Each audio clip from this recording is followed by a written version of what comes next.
এক লাফে লিটারে 24 টাকা 59 পয়সা বাড়ল ফার্নেস অয়েলের দাম। আন্তর্জাতিক বাজারের সঙ্গে সমন্বয় করে বিদ্যুৎ উৎপাদন ও শিল্প খাতে ব্যবহৃত এই বিশেষ জ্বালানির দাম বাড়ালো বিইআরসি। এতে করে এখন প্রতি লিটার ফার্নেস অয়েলের দাম হলো 94 টাকা 69 পয়সা। বিশেষজ্ঞরা বলছেন এর সরাসরি প্রভাব পড়বে বিদ্যুৎ উৎপাদন ও শিল্প খাতে। জ্বালানি নিয়ে অস্থিরতার মধ্যে এমন সিদ্ধান্ত পরিস্থিতিকে আরও জটিল করে তুলবে। দেশের বিদ্যুৎ উৎপাদন কেন্দ্র ও বড় শিল্প প্রতিষ্ঠানে নিজস্ব বিদ্যুৎ উৎপাদনের জন্য কাঁচামাল হিসেবে ব্যবহৃত হয় বিশেষ জ্বালানি তেল ফার্নেস অয়েল। বৈশ্বিক জ্বালানি বাজারের অস্থিরতায় বিশেষ এ জ্বালানি তেলের দাম দেশের বাজারে এক ধাপে 24 টাকা 59 পয়সা বাড়ানোর ঘোষণা দিয়েছে Bangladesh energy regulatory commission BERC.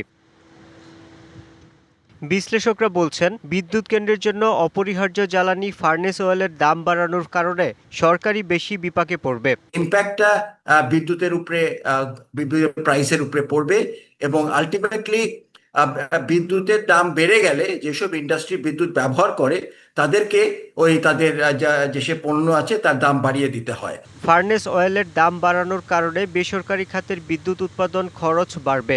এতে করে বিদ্যুতের দাম বৃদ্ধির শঙ্কা আছে। বিশ্লেষকরা বলছেন লোকসান এড়াতে অনেক বিদ্যুৎ কেন্দ্রই উৎপাদন কমিয়ে দিতে পারে, আর তাতে বাড়বে লোডশেডিং।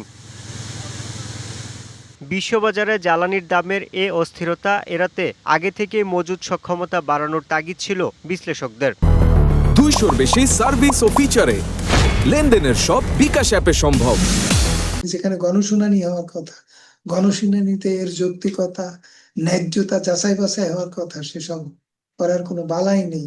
আগের সরকার যা করেছে এই সরকার তারই ধারাবাহিকতা করে যাচ্ছে। কারণ হচ্ছে ধারাবাহিকতা রক্ষা করে যাচ্ছে। কারণ একটাই, সেটা হচ্ছে আগে সরকার এই সব কাজ যেসব প্রতিষ্ঠান করেছে, যেসব লোক দিয়ে করানো হয়েছে, এখন সেই সব প্রতিষ্ঠান সেই সব লোকই করতেছে। 94 টাকা 69 পয়সা প্রতি লিটার ফার্নেস অয়েলের নতুন দরের প্রভাব বিদ্যুতের দামে পড়লে আবারও অর্থনীতিতে চড়া মূল্যস্ফীতির আশঙ্কা করছেন বিশ্লেষকরা। Yusuf Rana, DBC news, Dhaka.